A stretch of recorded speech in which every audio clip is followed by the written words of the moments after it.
이 사람들의 제가 노동비, 그러니까 인건비를 한번 찾아봤거든요. 얼마나 돈이 드는가를 시간당 찾아보니까 대충 한 2, 3만. 반갑습니다. 에러입니다. 피겨 AI에서 얼마 전에 헬릭스라고 하는 로봇, 군집 로봇이죠. 로봇 두 명이서 이렇게 막 이게 주고받고 냉장고 정리하고 하는 영상을 보여드렸는데 얼마 안 지나서 이렇게 헬릭스 Accelerating Real World Logistics, 그러니까 물류 관련해 가지고 실제 세상에서 정말 빠르게 뭔가를 했다라고 하면서 영상을 보여줬는데 좀 신박하더라고요. 이거 보고 가실까요?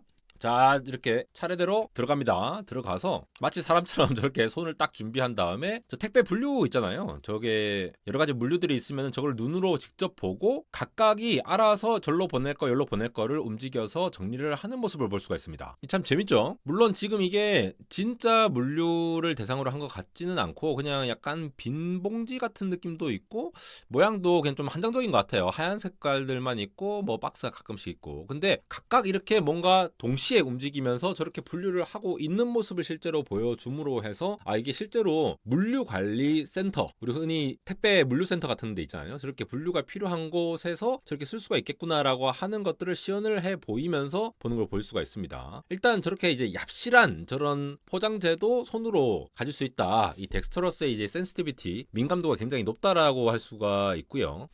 자기가 직접 카메라를 보면서 판단을 한다라는 점. 저기 또 이제 그냥 막 집으면 안 될 거잖아요. 뭐가 어디에 있고 바코드는 또 어디 있을지 자기가 알아서 찾아가지고 본 다음에 판단을 한다라고 하는 부분들.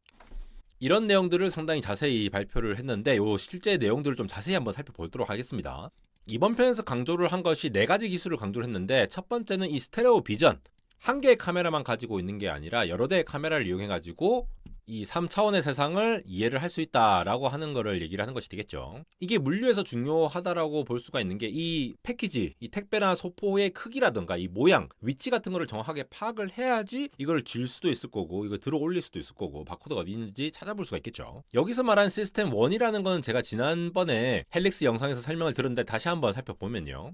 요게 지난번에 냉장고에 이렇게 직접 넣는 모델을 제가 설명을 드리면서 시스템 1, 시스템 2 그래가지고 시스템 2는 뭔가 좀 빡센 거 좀 이제 파악을 해가지고 천천히 들어오는 것들을 판단을 하는데 요거를 잠재적인 벡터 공간에 잠깐 이렇게 정보를 넣어줬다가 빠르게 반응하는 시스템 1에 이렇게 전달을 해준다고 이렇게 말씀을 드렸죠. 댓글 중에서도 이제 그 유명하신 분이죠. 데니엘 카네먼의 생각에 관한 생각, 그 책 말씀하시면서 시스템 1, 2를 부연 설명해 주신 분도 있었거든요. 그러면서 이게 그 말했던 그 시스템 1과 시스템 2를 모방을 해가지고 빠르게 반응하는 시스템 1과 조금 천천히 내부적으로 이렇게 천천히 보면서 생각을 하는 그러한 것들을 모방해서 이 피겨 헬릭스가 만들어진 게 아닌가라고 추정할 수 있는 부분들이 있었습니다. 근데 이 시스템 1에서 3차원을 이해를 할 수 있도록 지원을 한다는 것이 되겠죠. 그런 다음에 또 주목을 해봐야 될 게 이 비주얼 프로퍼라이어셉션 요건데 이게 각각의 로봇이 스스로를 캘리브레이션 한다고 그러더라고요. 스스로 이제 뭔가 셀프 조정을 한다라는 거죠. 그러면서 전체적으로 크로스 로봇이라고 하면 아까 로봇이 여러 대가 있었으니까 로봇끼리 뭔가 이렇게 서로를 좀 이렇게 심리스하게 만들 수 있다라고 얘기를 하는 것이 되겠습니다. 군집적인 활동을 할 때 셀프 캘리브레이션을 통해 가지고 전체가 다 조화로울 수 있도록 움직인다라고 추정을 할 수가 있고요. 그다음에 스포츠 모드라는 게 새로 생겼어요. 이 스포츠 모드라는 게 좀 재밌는데 간단한 테스트 타임 스피드업 테크닉을 사용해 가지고 기존의 성공률과 어떤 이제 덱스터러스 이 손 움직임을 그대로 유지를 하면서도 스피드를 올릴 수 있었다라는 얘기들이 있으니까 이것도 좀 자세히 살펴보도록 할게요. 실제 헬릭스의 이 가운데 머리, 이마 부분, 이 미간 부분에 보시면은 요 카메라가 일단 탑 카메라라고 한 게 있고 밑에 바튼 카메라 이렇게 2개가 있는데 전방적으로 이제 많이 보는 카메라가 있고 그 밑에 자기의 손을 중심으로 보는 카메라로 좀 이해를 할 수가 있을 것 같고요. 그래서 시스템 1이라는 거 빨리빨리 움직이는 거죠. 지금 이렇게 바로바로 현장을 봐들여 가지고 이 비전 백본이라는 것이 이제 지금 3천만 개의 파라미터로 구성된 모델로 구성이 되어 있고 그런 다음에 실제로 액션을 움직이는 거는 200Hz로 1초에 200번의 움직임으로 이걸 뭔가 반응할 수 있도록 받아들이는 거를 이렇게 받아들인 다음에 해석을 한 뒤에 트랜스포머를 통해 가지고 200Hz로 내보낸다. 이러한 구조로 보시면 되겠습니다. 이게 위에 거 읽어 보시면은 이전에 이 시스템 1이라는 부분은 카메라가 한 개밖에 없었다고 해요. 모노큘러라고 적혀있죠. 카메라 한 개밖에 없었는데 이번에 스테레오로 비전을 처리를 하면서 뭔가 입체적으로 공간을 파악을 할 수 있는 능력이 생겼다라고 얘기를 하고 있고요. 훨씬 더 풍부한 공간적인 이 하이어러키를 이해를 할 수 있다라고 얘기가 하고 있는 거 보이시죠? 그리고 2개의 카메라 전부 다 이렇게 합쳐져 가지고 각 카메라의 이미지 특징 토큰을 개별적으로 처리하면서 그걸 다시 스테레오 네트워크로 이렇게 병합을 해가지고 구성을 한다라고 하는 점. 결국 각각에 있는 것들을 이제 트랜스포머로 이제 각각의 처리를 한 다음에 합친다라는 얘기로 보시면 될 것 같아요. 그러니까 멀티스케일이라는 관점에서 보면은 여러 가지 정보들이 한꺼번에 많이 들어오게 될 테니까 훨씬 더 세밀하게 디테일을 판단할 수 있다. 카메라 두 개 단 다음에 그걸 합침으로써 뭔가 해결을 했다라고 해석을 하시면 되겠죠. 그런 다음에 이 크로스 로봇 트랜스퍼라고 하는 부분들이 상당히 흥미로운데, 이게 제가 지난번에 말씀드릴 때도 이 로봇들이 똑같은 AI 모델을 갖고 있다고 했잖아요. 이 다수의 로봇이 하나의 정책을 적용을 할 때에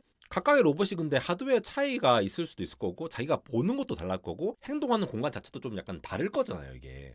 이런 것들이 이 전통적인 이 매뉴얼 로봇 같은 경우에는 각각의 캘리브레이션을 했어야 됐으니까 이게 하나하나 뭔가 빡세게 다 조정을 하기가 쉽지가 않았는데, 이 헬릭스 같은 경우에는 이 온라인 셀프 캘리브레이션이라고 해서 지금 그림 보이시죠? 여기 밑에 있는 거. 눈으로 직접 보면서 내 손목이 저기 있고 뭐가 어떻고 저떻고 이런 것들을 좀 파악을 한다라는 거죠. 로봇이 각각 전부 다 내장 카메라를 두 개씩 갖고 있을 거잖아요. 탑 바텀으로. 그런데 이 작업 말단에 해당하는 이 손에 해당하는 것들의 어떠한 자세를 추정할 수 있다라거나 각각이 지금 처해 있는 상황을 시각적으로 뭔가 파악을 하는 그런 걸 통해 가지고 자체 보정을 한다. 이게 실제 공장에서 여러 대의 휴머노이드를 넣었는데 온라인으로 이렇게 다 셀프로 캘리브레이션이 가능하다라는 말은 일단 시간이 그만큼 훨씬 더 덜 드는 상황에서 여러 로봇한테 동일한 정책을 적용할 수 있다는 점이 상당히 효율적이라는 거죠. 그래서 뒤에 나온 내용들은 뭐 이렇게 스테레오로 해봤고 멀티 스케일로 하니까 훨씬 더 비주얼 레프레젠테이션 스루풋이 좋아지더라. 그리고 데이터 큐레이션 관련된 내용들이 나오는데, 큐레이션 그러니까 결국 데이터를 이제 고르는 능력이라고 보시면 될 것 같은데,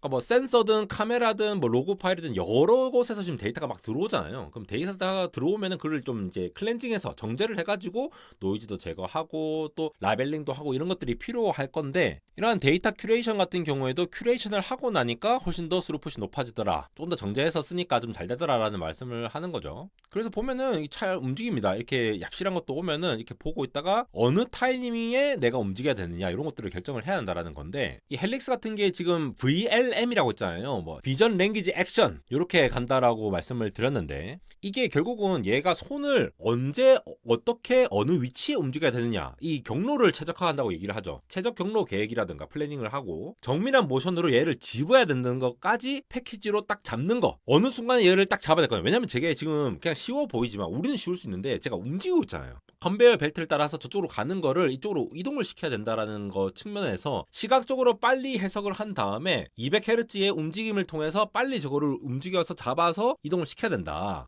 실제로 보면 이게 단 8시간 분량의 어떤 큐레이션된 양질의 어떤 시연 데이터로 굉장히 능숙하고 유연한 작업을 할 수 있다라고 얘기를 하고 있습니다. 주장이죠. 그리고 아까 처음에 말씀드린 스포츠 모드 요 같은 경우도 이 테스트 타임 스피드업이라는 이 기법을 통해서 0%에서 100%까지 쭉 올리는데, 이 스루풋의 정도를 그대로 유지를 하면서도 좀 빠르게 할 수 있는 이런 것들을 보이고 있는 거죠. 사실 우리 뭐 쿠팡 물류센터라던가 아니면은 뭐 중국에서도 테무 이런 데서 진짜로 이게 물류를 굉장히 많은 사람들이 하고 있잖아요. 한번 찾아볼까요? 제가 테무 웨어하우스 소팅 이게 분류하는 거 봤는데, 자 이렇게 외우통을 보고 계신지 모르겠지만 아마도 훔쳐가지 말라고 하는 게 아닐까 싶기도 하고, 유튜브에도 보시면은 이 어마무시한 양의 이것들을 이렇게 분류를 하고 있잖아요. 속도가 조금 느려진 것 같아요. 지금 피겨랑 비교해 보시면은 헬릭스랑 비교를 해보시면은 물론 사람이 훨씬 더 빠릅니다. 이 사람들의 제가 노동비, 그러니까 인건비를 한번 찾아봤거든요. 얼마나 돈이 드는가를. 일단 중국은 인건비가 되게 쌀 거니까 지금 미국 기준으로 먼저 볼게요. 미국에 있는 어떤 물류센터의 그 비용을 좀 더 줄이기 위해서 찾아봤는데, 웨어하우스 워커라고 기준을 해가지고 시간당 찾아보니까 대충 한 2, 3만 원 되더라고요. 이게 뭐 이제 차이가 있겠죠, 당연히. 그리고 이거는 중국에 있는 뉴스 기사를 제가 열심히 찾아본 건데, 이게 사실이라고 하면은 중국 물류 택배 종사자의 이 74.6%, 이 사람들이 한 달에 한 50만 원에서 90만 원 정도, 이 3,001위안에서 5,000위안이니까 요 정도의 수입을 올린다. 이 시간당 환산하면은 한 3,000원에서 5,000원 정도 됩니다. 그러니까 미국의 5분의 1에서 3분의 1 정도다. 그러니까 미국보다 거의 8분의 1에서 10분의 1까지도 가격이 싼 것을 볼 수가 있죠. 그러면은 이 공장, 이 웨어하우스, 물류센터, 쿠팡 같은 곳, 테무 같은 곳에서 이 노동 인건비 대비해서 이 로봇을 들어왔을 때 좀 더 싸야 되지 않겠습니까? 대충 중국 기준으로는 한 사람당 한 달에 한 60만 원에서 90만 원 정도라고 보시면 될 것 같거든요. 대충 쳐서 100만 원이라고 치고, 미국 같은 경우에는 한 달에 $3,000쯤 되니까 한 400만 원 정도 되겠네요. 그러니까 중국 대충 한 100만 원, 미국 한 400만 원이라고 칩시다. 근데 이 노동자분들 같은 경우에는 하루에 24시간 일을 못 하죠. 로봇 같은 경우는 24시간 할 수 있지만. 그래서 미국 기준으로 먼저 계산을 해보면은 대충 한 달에 $3,000 정도 되니까 1년에 대충 $4만 정도 되겠네요. 그러니까 한 사람당 하루에 8시간 일한다고 치고 $4만 필요하다. $4만 1년에 지출이 필요한데 지금 테슬라 로봇 같은 거 막 $2만 막 이런 얘기 나오잖아요. 요거 하나 사고 난 다음에 계속 24시간으로 계속 돌릴 수가 있으면은 이 정도는 뭐 충분히 뽑을 수 있지 않을까? 얘는 또 24시간 돌리잖아요. 물론 뭐 여러 가지 들겠죠. 전기료도 들고 뭐 충전을 하는데 들고 이렇게 할 텐데 그래도 요 정도면 좀 비벼볼 수 있지 않을까 싶은 느낌이 들지 않습니까? 사람을 1명, 2명, 3명, 4명 쓰면은 1년에 일단 무조건 $4만 들 수밖에 없는데 $2만 딱 하나 사놓고 그다음 계속 돌린다라는 거죠. 물론 중국 같은 게 좀 더 싸져야겠지만도 이렇게 군집 활동하면은 결국은 이게 인간이 움직이고 있는 이거들을 그대로 인간이 여기 서가지고 하던 거를 그냥 로봇이 가서 하면 되니까 공장 전체를 바꿀 필요가 없다는 게 가장 큰 장점이죠. 지역의 가장 큰 이제 휴머노이드의 장점이라고 볼 수가 있는데 그러면 이런 얘기들도 하세요. 중국에서 이런 로봇도 있습니다. 요런 거, 긱 플러스 요런 로봇들이 있는데 요런 거는 휴머노이드가 아니죠. 딱 지정된 것만 이제 움직일 수 있도록 굉장히 빠르게 움직이면서 하는 로봇들 요런 것들도 있는데 사실 이런 로봇들 긱 플러스도 있고 근데 이런 것들은 사실 공장에 어떤 변화가 있다라거나 할 때는 자체적으로 뭔가 움직이기에는 아직 굉장히 제약이 있죠. 예를 들어 얘네들은 땅바닥에서만 움직여야 될 거고 그러니까 인간을 대체한다라는 관점에서는 좀 쉽지 않은 부분들이 있다라는 겁니다. 그리고 휴머노이드는 이렇게 좀 약간 그 셀프 아까 캘리브레이션이라고 말씀을 드렸는데 작업이 조금만 바뀌든다 하더라도 얘네들보다는 훨씬 더 좀 법령적으로 접근할 수 있는 게 있으니까 아까 이거 처음에 $2만 이제 투자해놓고 또 새로 뭔가를 또 튜닝해갖고 맞추고 뭐 이렇게 하는데 돈을 더 들이는 게 아니라 조금 더 좀 쉽게 업데이트를 하면서 갈 수 있지 않을까라고 계산되는 부분들이 있고요. 이게 폭스콘에서도 지금 보시면은 이 로봇들이 이제 로봇 암 이용해갖고 막 하는 것들 이런 것들도 뭐 우리나라도 로봇 강국이기 때문에 이런 것들을 굉장히 많이 하고 있긴 하죠. 그렇게 이미 사람을 많이 대체해온 부분이 있었고 사람이 아니면 할 수 없는 부분들이 있었는데 이러한 부분들을 휴머노이드가 들어가서 또 완전 대체를 한다라고 하거나 공장 자동화가 진짜 자동화가 된다라는 거죠. 그뿐만 아니라 요즘 뭐 애슐리 이런 데 가면은 아니면 뭐 가게들 가면 로봇들이 이렇게 서빙 하잖아요.